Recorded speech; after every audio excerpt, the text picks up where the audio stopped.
তোমাদের প্রত্যেককে অঙ্কন ইউটিউব চ্যানেলের তরফ থেকে স্বাগত জানাচ্ছি। আমি গৌরব দেবনাথ। আমার এই চ্যানেলে আমি তোমাদের জন্য আগে একটি ভিডিওতে দেখিয়েছিলাম এবং বলেছিলাম যে ছবি আঁকা শুরু করার জন্য সবার প্রথমে কোন কোন জিনিসগুলো শিখতে হয় বা কোনগুলো করতে হয়। তো সেখানে আমি বলেছিলাম যে তোমাদেরকে দাগ, গোল, ডিম এই আকারগুলো করা প্র্যাকটিস করতে হবে এবং নিয়মিতভাবে সেগুলো অভ্যাস করতে হবে, প্র্যাকটিস করতে হবে এবং এটার মধ্য দিয়েই তোমাদের ছবি আঁকার সূত্রপাত বা সূচনা বা শুরু যাই বলো না কেন সেটা হবে। তো আজ আমি সেইটারই পরের ধাপ বলতে পারো বা সেই ভিডিওরই একটু বিস্তারিত আলোচনা বলতে পারো এই ভিডিওতে করতে চলেছি। তো আজ আমি দেখাবো তোমাদের সেই প্রাথমিক যে সমস্ত জিনিসগুলো করতে বলেছিলাম, যেমন দাগ, গোল, ডিম, এগুলো করার সময় পেন্সিলটা কিভাবে ধরতে হবে, কোন উপায়ে ধরলে সঠিকভাবে সেটা করা যাবে, এই সমস্ত নিয়ে। তো চলো ভিডিওটা দেখতে থাকো। তো সবার প্রথমে আমি তোমাদেরকে কিভাবে আমি দাগ অভ্যাস করি বা কিভাবে অভ্যাস করতে বলি সেটা কিছুটা করে দেখাচ্ছি এবং ধীরে ধীরে তোমাদেরকে এটাও বলছি যে কিভাবে তোমরা কোন কোন জিনিসগুলো লক্ষ্য করবে বা খেয়াল রাখবে এই হরাইজন্টাল বা এই চওড়া আকারের দাগটি প্র্যাকটিস করবার সময়। অর্থাৎ আড়াআড়িভাবে যে দাগ বা লাইনটি তোমরা প্র্যাকটিস করবে ছবি আঁকা শেখার জন্য, সেই হরাইজন্টাল লাইনটি প্র্যাকটিস করতে গেলে তোমাদেরকে কোন কোন দিকগুলো লক্ষ্য বা খেয়াল রাখা দরকার সেই জিনিসটা দেখাবো এবার। তো দেখো আমি কিভাবে পেন্সিলটা ধরেছি। এটা 45 ডিগ্রি অ্যাঙ্গেলে, 45 ডিগ্রি অ্যাঙ্গেলে আমি পেন্সিলটা রাখছি। আমি পেন্সিলটা বা পেনটা খাতার উপরে একেবারে লম্বালম্বিভাবেও রাখছি না, আবার একেবারে নিচের দিকে করেও রাখছি না। ঠিক 45 ডিগ্রি আন্দাজ মতো পেন্সিলটাকে বা পেনটাকে আমি ধরেছি এবং সেটাকে আমি এমনভাবে ধরেছি যেন সেই পেন্সিলটা বা পেনটা না নড়ে যায় এবং যেখান থেকে আমি দাগটা শুরু করছি সেখান থেকে একেবারে শেষ পর্যন্ত যাওয়ার পরেও আমার পেন্সিলটা একই রকমভাবে থাকছে। তো এটা হচ্ছে এই হরাইজন্টাল লাইনটি করবার সময়কার খেয়াল রাখবার বিষয়, যে তোমাদেরকে 45 ডিগ্রি অ্যাঙ্গেলে রাখতে হবে এবং পেন্সিলটাকে এমনভাবে ধরে রাখতে হবে যেন সেটা নড়ে না যায়। অনেক সময় দেখা যায় যে পেন্সিলটা নড়ে যায়, তখন দাগ অভ্যাসে ভুল হয়ে যায় বা দাগটা একটু নড়বড়ে বা ব্যাঁকা টাইপের বা আঁকা বাঁকা রকম হয়ে যায় এবং এটা প্রথম দিকে একটু হবে, কিন্তু প্রথম থেকে যদি এই জিনিসটা মনে রেখে করা যায় তাহলে সেই ভুলটা খুবই তাড়াতাড়ি শুধরে যাবে। তো প্রথম থেকেই তোমরা 45 ডিগ্রিভাবে রেখে করবার চেষ্টা করবে। আমি যেভাবে দেখাচ্ছি এইভাবে। অনেক সময় দেখা যায় যে পেন্সিল শুরুতে একরকমভাবে ধরেছিলাম এবং শেষ হতে হতে সেটা বেঁকে যাচ্ছে, তো তার ফলে লাইনটাও বেঁকে যায়। তো তোমরা খেয়াল রাখবে 45 ডিগ্রি অ্যাঙ্গেলে ধরবে পেন্সিলটা এবং সেটা প্রথম থেকে শেষ পর্যন্ত যেন একইভাবে ধরে রাখা থাকে, কারণ আমাদের হাতটা একটু সরলেও যেন পেন্সিলের অ্যাঙ্গেলটা কোনোভাবেই পরিবর্তন বা চেঞ্জ না হয়, এই জিনিসটা অবশ্যই খেয়াল রাখতে হবে। তো এইভাবে তোমরা হরাইজন্টাল লাইন বা এই লাইনটি বা এই দাগটি প্র্যাকটিস বা অভ্যাস করতে পারো। তো এটাই হচ্ছে এই লাইনটি করবার সঠিক পদ্ধতি। তো এইভাবে যদি তোমরা করো তাহলে তোমরা খুবই সহজেই একটা লাইন তাড়াতাড়ি করে দিতে পারবে। যদি তোমরা এইভাবে পেন্সিলটা ধরো এবং এই নিয়মে যদি করো তাহলে তোমরা যে কোনো সময় একটা সোজা দাগ টেনে দিতে পারবে এবং ছবির যে কোনো স্থানে তোমরা প্রয়োজন অনুসারে তোমাদের এই দাগটি বা লাইনটি, হরাইজন্টাল লাইনটি ব্যবহার করতেও তোমাদের বাঁধবে না, অসুবিধা হবে না। তার জন্য তোমাদেরকে এই সঠিক পদ্ধতিতে লাইনটা প্র্যাকটিস করতে হবে। তো এবারে আসি লম্বা লাইন কিভাবে করব বা ভার্টিক্যাল লাইন কিভাবে করব। তো এটার জন্য যেভাবে দেখতে পাচ্ছ যে আমি এইটাও 45 ডিগ্রি অ্যাঙ্গেলেই ধরেছি, তবে সাইড থেকে 5 থেকে 45 ডিগ্রি অ্যাঙ্গেলে আমি পেন্সিলটা ধরেছি। এবং পেন্সিলটা বা পেনটা ধরবার সময় মনে রাখতে হবে যেন পেনটা যেখান থেকে লাইন শুরু করছে সেখান থেকে নিচের অংশ পর্যন্ত পুরো অংশটা যেন আমি খাতার দেখতে পাই, তবেই লম্বা লাইনটা বা ভার্টিক্যাল লাইনটা আমাদের অভ্যাস করা সহজ এবং সঠিক হবে। অনেক সময় দেখা যায় যে আমরা পেন্সিলটাকে সোজাসুজিভাবে নিই এবং লাইনটা শুরু করার সময় থেকে শেষের অংশটা আমরা দেখতে পাই না, তখন আমাদের লাইনটা করতে অসুবিধা হয় এবং সেটা ভুল পদ্ধতি। তো তোমরা করবে সাইড থেকে 45 ডিগ্রিভাবে, যেভাবে আমি পেন্সিলটা ধরে দেখাচ্ছি এইভাবে পেন্সিলটা বা পেনটা ধরবে এবং তোমরা যেটা এতক্ষণ হরাইজেন্টালে 45 ডিগ্রি ধরেছিলে নিচের দিকে, এটা সাইডের দিকে বা পাশের দিকে।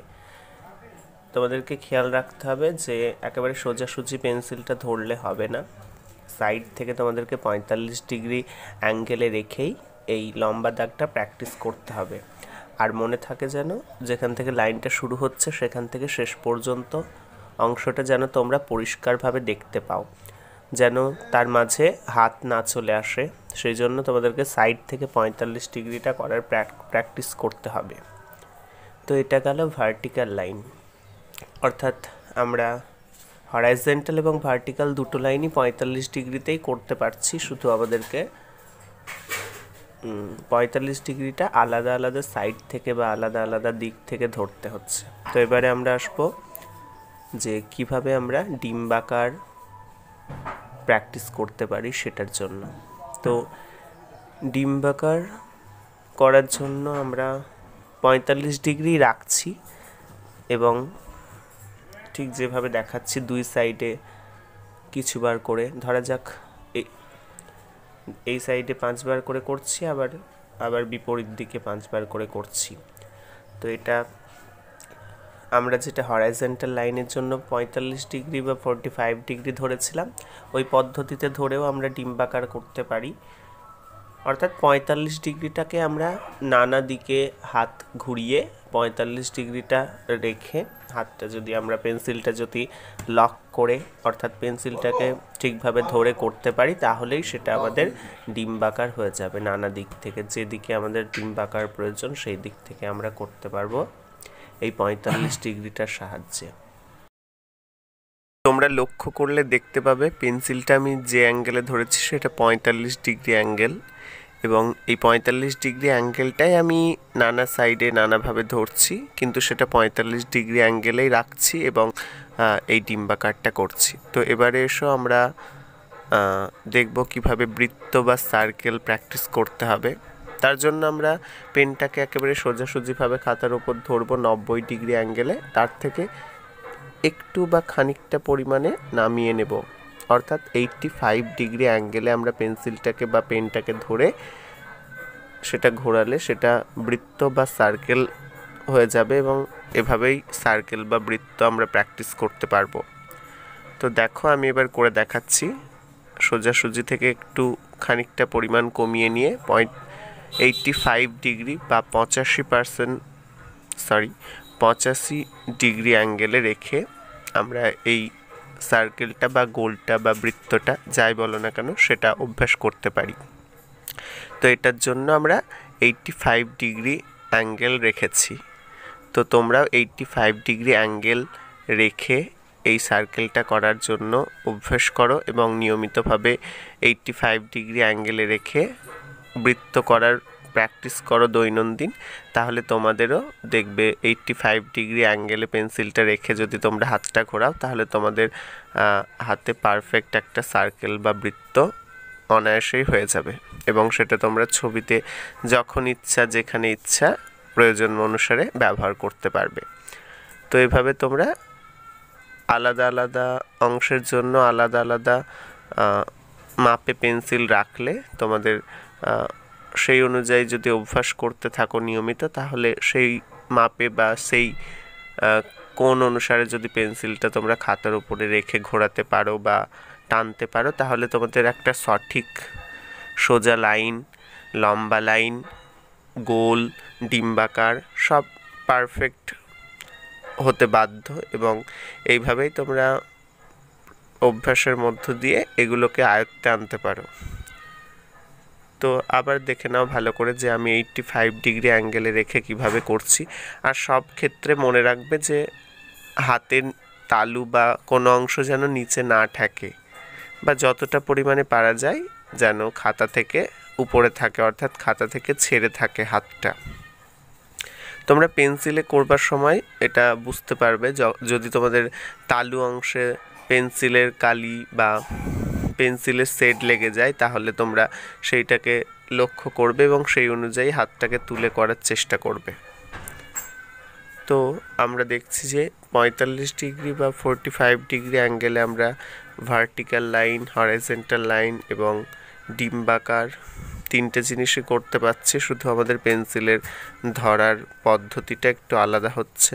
আর সার্কেল বা বৃত্তর ক্ষেত্রে আমরা 85 ডিগ্রি বা 85 ডিগ্রি অ্যাঙ্গেল রেখে করলেই সেটা বৃত্ত হয়ে যাচ্ছে। তো তোমরা যখন লম্বা দাগ বা ভার্টিক্যাল লাইন এবং হরাইজন্টাল লাইন বা সোজাসুজি আড়াআড়ি দাগ অভ্যাস করবে তখন তোমরা সমস্ত ক্ষেত্রে 45 ডিগ্রি বা 45 ডিগ্রি অ্যাঙ্গেলই রেখে দেবে, এবং সব সময় তোমরা পেন্সিলটাকে ঠিকভাবে ধরবে যেন পেন্সিলটা বা পেনটা কোনোভাবেই না নড়ে যায়। যেভাবে তোমরা দাগ বা গোল বা যাই হোক না কেন সেটা শুরু করছো, শেষ পর্যন্ত যেন সেটা সেভাবেই থাকে। তোমাদেরকে পেন্সিলটাকে লক করা শিখতে হবে পাশাপাশি। তোমরা 45 ডিগ্রি অ্যাঙ্গেল, 85 ডিগ্রি অ্যাঙ্গেল যেভাবেই রাখো না কেন তার সঙ্গে পেন্সিলটাকে সঠিকভাবে একই রকমভাবে ধরে রাখার অভ্যাসটাও তোমাদেরকে করতে হবে। তাহলে তোমাদের দাগ গোল সব ঠিকঠাকভাবে তোমরা করতে পারবে, কোনো রকম ভুল হবে না। এবং তোমরা কয়েক মাস বাদে দেখতে পাবে যে তোমরা একটা perfect circle, perfect oval, perfect line সমস্ত কিছুই পারফেক্ট অনায়াসেই করে দিতে পারবে। তার জন্য তোমাদের এগুলো প্রথম দিকে প্রতিদিন যতটা সময় তোমরা দিতে পারবে এটার উপর ততই ভালো হয়। যেহেতু তোমরা প্রথম শিখছো, তোমাদের এই জিনিসটার উপর তোমরা যত বেশি জোর দেবে এবং সঠিক পদ্ধতিতে এই মাপ অনুসারে যদি ধরে অভ্যাস করতে পারো তাহলে তোমাদের দাগ, গোল, ডিম, বৃত্তাকার যেটাই করো না কেন সেটা সঠিকভাবে হবে এবং তোমাদের হাত জড়তা মুক্ত হবে আর ধীরে ধীরে ছবি আঁকার জন্য প্রস্তুত হয়ে পড়বে। ধন্যবাদ।